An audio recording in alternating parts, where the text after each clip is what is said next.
future doctors, this side of Biowali ma'am and I welcome you all on our YouTube channel Ventures. बच्चों, अगर आप तक ये video पहुंची है तो यकीन मानो ये वीडियो आपके लिए बहुत ज़्यादा ज़रूरी है। अगर आप एक नीट एस्पिरेंट हो और आप बहुत ज़्यादा कंफ्यूज हो कि कैसे चीज़ें मैनेज होंगी, क्योंकि नीट का एग्जाम तो पास आ रहा है, बहुत ज़्यादा डिस्ट्रैक्टेड हो, कंफ्यूज हो, डिस्प्रेस्ड भी हो, तो चिंता की बात नहीं है। ये वीडियो आपके सारे ही क्वेश्चंस का एक सोल्यूशन है, कंप्लीट सोल्यूशन है। देखो, अभी हम कहाँ खड़े हैं? अभी हम खड़े हैं फरवरी में, उसके बाद मार्च आएगा, अप्रैल आएगा और फर्स्ट, सेकंड और थर्ड मई के बाद हमारे सामने आएगा या तो ग्रीन फ्लैग या फिर रेड फ्लैग। यानी कि आपने इन 3 महीनों में जी जान लगा के अगर मेहनत की तो जो सक्सेस है वो आपकी, अदरवाइज आपको फेलियर देखने को मिलेगा। मेरा टारगेट ये है कि आप अपने बचे हुए 3 मंथ को इस तरीके से यूटिलाइज करो कि सारे बच्चे नीट एग्जाम्स में अच्छे मार्क्स के साथ क्वालिफाई हो और जो कॉलेज वो चाहते हैं वो मिले उन्हें।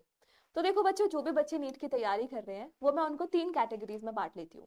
एक वो बच्चे जो 300 प्लस मार्क्स भी नहीं ला पा रहे, कुछ वो बच्चे जिनके मार्क्स 300 टू 500 की कैटेगरी में आ रहे हैं और कुछ वो बच्चे जिनके मार्क्स 500 प्लस आ जा रहे हैं।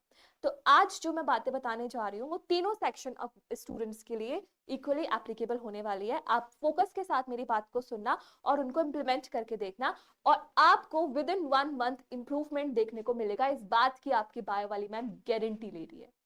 तो चलो सबसे पहले हम बात करते हैं उन बच्चों की जिनके मार्क्स 300 से कम आ रहे हैं। तो उनके लिए सबसे पहला टारगेट है कि कैसे भी अपने मार्क्स को 450 प्लस लाना।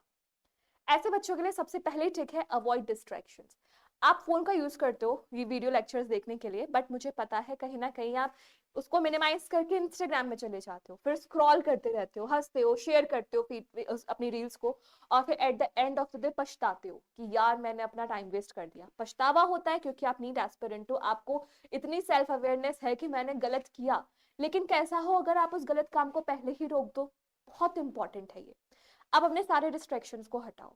उसके बाद क्या करो, आपके कुछ रेक्टाफिकेशन टॉपिक्स हैं। जैसे मैं बायोलॉजी में बहुत सारे टॉपिक्स गिना सकती हूँ, living world, biological classification, plant kingdom, animal kingdom, morphology of flowering plants. इसके बाद 12th क्लास में अगर मैं चले जाऊं, पूरी की पूरी इकोलॉजी यूनिट पूरा रेक्टाफिकेशन का टॉपिक है। आपका टारगेट होना चाहिए एक दिन में 2 चैप्टर्स।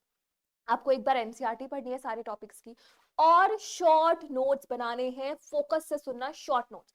अब टाइम नहीं है बिल्कुल कि आप लैंग्वेज के हिसाब से नोट्स बनाओ, आपके एक चैप्टर के नोट्स एक पेज में आके खत्म हो जाने चाहिए, because at the and when you will be revising the things तो बहुत हैक्टिक होगा पूरे के पूरे ग्रंथ को उठा के पढ़ना। तो एक पेज में एक चैप्टर खत्म करो, काम खत्म। अगर आप ऐसा कर पा रहे हो तो आप अपना जो टारगेट लियो उसके बहुत करीब जा रहे हो। ये करने के बाद आपको क्या करना है, उसके पीवाईक्यूज करने हैं। पीवाईक्यूज करोगे आपका कॉन्फिडेंस अलग ही ऊंचाइयों को छुएगा। ठीक है, ये रेक्टिफिकेशन टॉपिक्स की बात हो गई। अगर आपने इनको क्लियर किया तो आपके 170 मार्क्स एटलीस्ट बायो में तो फिक्स्ड है। तो रेक्टिफिकेशन टॉपिक्स को अच्छे से कवर करो। इसके बाद अगर मैं बात करूं कंसेप्चुअल चैप्टर्स की, कंसेप्चुअल चैप्टर्स में आपको 3 चीजें लगेंगी। आप एक बार 1 शॉट लेक्चर्स देखो ताकि आपका कहानी एक बार दिमाग में क्लियर हो जाए, रिवीजन हो जाए। एनसीईआरटी पढ़ो, एनसीईआरटी पढ़ने के बाद पीवाईक्यूज करो। ठीक है, फिर धीरे धीरे आप क्या करो, चैप्टर वाइज मॉक टेस्ट दो। चैप्टर वाइज मॉक टेस्ट तो मैं सजेस्ट करूंगी थोड़ा कम ही करो, आप यूनिट वाइज मॉक टेस्ट ज्यादा उठाओ। यूनिट वाइज मॉक टेस्ट से क्या होता है, हमारा दिमाग खुल जाता है, हमें ये पहचानना आ जाता है कि ये क्वेश्चन किस चैप्टर का है और कैसे दूसरे चैप्टर से रिलेट कर रहा है। आपकी सिली मिस्टेक्स आपको आइडेंटिफाई होंगी और जो एग्जाम टाइम पर रियल प्रेशर होगा, रियल स्ट्रेस होगा, उससे भी आपको कोप अप करने में हेल्प मिलेगी। समझ में आया? इसके बाद आपको क्या करना है, मैंने मॉक टेस्ट का बता दिया, और एक दिन में एक चैप्टर आराम से तसल्ली के साथ करो। रेक्टिफिकेशन वाले चैप्टर्स में एक दिन में 2 चैप्टर और यहाँ पर आपको करना है एक दिन में 1 चैप्टर।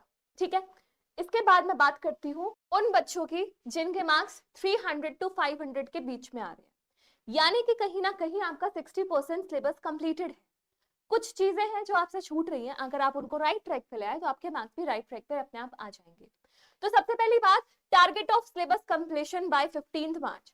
मैं तो बोलूंगी आप अपना टारगेट बना के चलो, 10th मार्च तक आपको सारा सिलेबस निपटा देना है, बचा हुआ या फिर ऑलरेडी डन सिलेबस, ताकि आप रेंगते रेंगते 15 तक तो पहुंचोगे, इतना मुझे पता है। तो 10 टू 15 मार्च के बीच में आपको अपना सिलेबस कंप्लीशन का टारगेट रखना है। इसके बाद rapid NCERT and self notes revision. आपने पूरी साल जो नोट्स अपनी मेहनत से तैयार किए हैं उनको रिवाइज करो। एनसीईआरटी का रैपिड रिवीजन करो, जो अभी आपने हाईलाइटेड लाइंस लगाई थी अपनी एनसीईआरटी में उनको बार बार रिवाइज करो। फिर आपको क्या करना है, यूनिट वाइज मॉक टेस्ट देना है। अब आपके लिए टाइम नहीं है कि आप चैप्टर वाइज मॉक टेस्ट दो, आप यूनिट वाइज मॉक टेस्ट उठाओ, है ना, ड्रिलिंग करो अपने ब्रेन की। फिर आपको फुल सिलेबस मॉक टेस्ट देना है। Full syllabus mock test, unit wise mock test जब आप ये दोगे तो आपको बहुत सारी मिस्टेक्स देखने को मिलेंगी। उन मिस्टेक्स को एनालाइज करना है और एक जगह लिखना है, ताकि मैं बार बार जब भी मैं मॉक टेस्ट देने बैठूं अगला, तो मैं उसको देख लूं, यार पिछली बार मैंने ये मिस्टेक की थी, इस बार मुझे वो नहीं दोहरानी। तो आपके पास एक छुटकू सा नोट आपकी मिस्टेक्स का ही तैयार हो जाएगा। आपको वो यूज करना है till the exam, till the main exam. समझ में आया? फिर अगला टारगेट है उन बच्चों का जो 500 से ज्यादा मार्क्स ला पा रहे हैं, बट हम ये भी नहीं कह सकते कि मेरे फिक्स 700 प्लस मार्क्स आएंगे। यानी कि कुछ चीजें हैं जहां पे वो लैक कर रहे हैं, आपको आइडेंटिफाई करना है। आपको अपने टॉपिक्स को 3 पार्ट्स में बांटना है। पहला पार्ट वो होगा जहां पे आपके सारा जो कंसेप्ट है सब कुछ क्लियर है, एकदम हाई नॉलेज, मतलब एकदम स्ट्रॉन्ग कंसेप्ट है, स्ट्रॉन्ग टॉपिक है, आपको चाहे कोई कहीं से भी क्वेश्चन उठा के दे दे आप कर लोगे, आप फोड़ दोगे। दूसरी कैटेगरी वो टॉपिक्स की जहां पे आपकी थ्योरी क्लियर है, आपको क्वेश्चन प्रैक्टिस की बहुत ज्यादा रिक्वायरमेंट है। तीसरी कैटेगरी उन टॉपिक्स की जहां पे आपको थ्योरी भी कम क्लियर है और आपको क्वेश्चन प्रैक्टिस की भी रिक्वायरमेंट है, यानी कि वीक टॉपिक्स की। अब आपको क्या करना है, आपको इन दोनों टॉपिक्स पे वर्क करना है। जिनकी आपकी थ्योरी क्लियर है उनके आप पीवाईक्यूज दो, मॉक टेस्ट अटेम्प्ट करो। जिनकी आपको थ्योरी भी क्लियर नहीं है उनके आप वन शॉट देखो, एनसीईआरटी पढ़ो, उसके बाद अपने पीवाईक्यूज और मॉक टेस्ट अटेम्प्ट करो। ऐसे करके आपकी जो सेकंड और थर्ड कैटेगरी वाली लिस्ट है वो भी फर्स्ट कैटेगरी में आपको शिफ्ट हो जाएगी। कब शिफ्ट हो जाएगी आपको पता भी नहीं चलेगा। ठीक है? फिर आपको क्या करना है, फुल सिलेबस का मॉक टेस्ट देना है। ये करने के साथ ही, पढ़ते पढ़ते के साथ ही आपको फुल सिलेबस मॉक टेस्ट देने हैं। कोशिश करनी है कि हर हफ्ते में 3 मॉक टेस्ट दे दो फुल सिलेबस के। फिर वही करना है जो आप मिस्टेक्स कर रहे हो, आपको एनालाइज करना है, सिली मिस्टेक्स है या फिर कंसेप्चुअल मिस्टेक था, मैं कैसे कर सकता था, कर सकती थी, या मैंने कहाँ गड़बड़ की, आपको सब एनालाइज करना है, सब नोट डाउन करना है। बच्चों अगर आपको असली मैदान में फाइट करके जीत हासिल करनी है तो आपको पहले अपनी जो सेना है, अपनी जो विल पावर है, उसको बहुत ज्यादा स्ट्रॉन्ग करना पड़ेगा। हो सकता है इसके अलावा आप पे भी कुछ ऑल्टरनेटिव मेथड्स हो जो आपको पर्सनली सूट कर रहे हैं, आप उससे अप्लाई करो। आप सोचो मत, आप डिस्ट्रैक्ट मत हो, आप अपना दिन बर्बाद मत करो। ये मत सोचो कि बहुत टाइम है, क्योंकि टाइम कब निकलेगा ना आपकी आंखों के सामने से आपको पता भी नहीं चलेगा। तो आपका और हमारा यही गोल है कि कैसे भी इस बार का नीट 2025 आपका हो, मेरे सारे फ्यूचर डॉक्टर्स रियल में डॉक्टर्स बने। This is why what I want to say to my future doctors.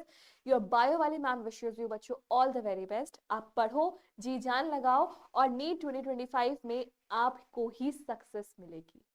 Bye बच्चों, take care, all the best.